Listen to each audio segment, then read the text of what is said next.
your Tuesday with us here on Mid Morning. We certainly have felt the heat this summer. Oh man, have we ever. But there's new research that takes a look at the bigger picture here, showing the number of days that city residents are exposed to extreme heat and humidity has tripled since the 1980s. This is but one metric of many that we've seen that have shown kind of a number of things that are happening. But we do know, Riley, that overall, temperatures have been rising over the last several decades. Oh yeah, and we've been talking about that pretty much consistently on shows about, the temperatures going up and the average temperature, per state, global wise. I mean, that's why we're having changes. This issue with the urban heat island is something that I think when we talk about climate change and global warming, you think about the impact on kind of the animal world, and there are some human impacts as well.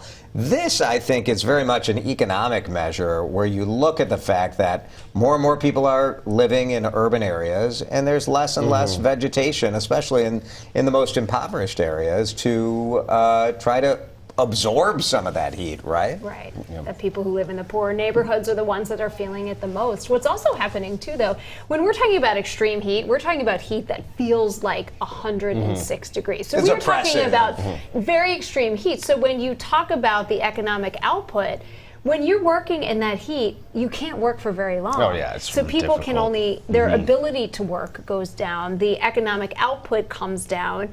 People who have pre-existing health conditions, they're made much worse with that kind of heat.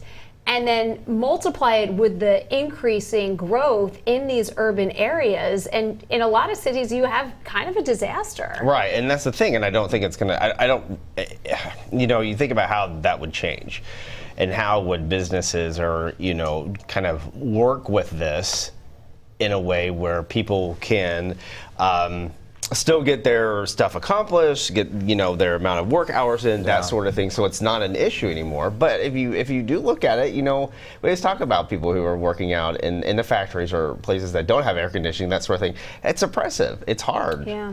Even just out.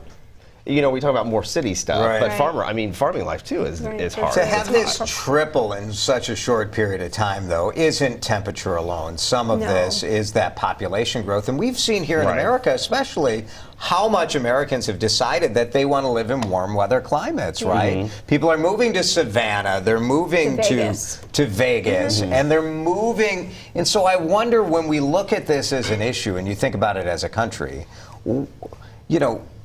we can do our part as a globe to slow the warming of the climate, but a lot of this is people choosing to move to these warmer areas. And what do we do do we want to discourage people from doing that? I don't know. I mean, it's cheaper in some ways to live there where you don't have to insulate your homes the way we do, but I think that's part of this, right? Do we want to plant more vegetation in these areas that are just concrete spaces and asphalt spaces? So, that seems to be, it's not an easy solution, but one of the easiest short-term Band-Aids for something like this to address just a part of this. But this is obviously a much, much, much larger issue that if it's already gone up this much, you can only imagine what's going to go up in the next 10, 20, 30 years. And just knowing the impacts, the idea of someone who has a pre-existing condition like asthma or whatever, it being worse, something I think a lot of us hadn't considered.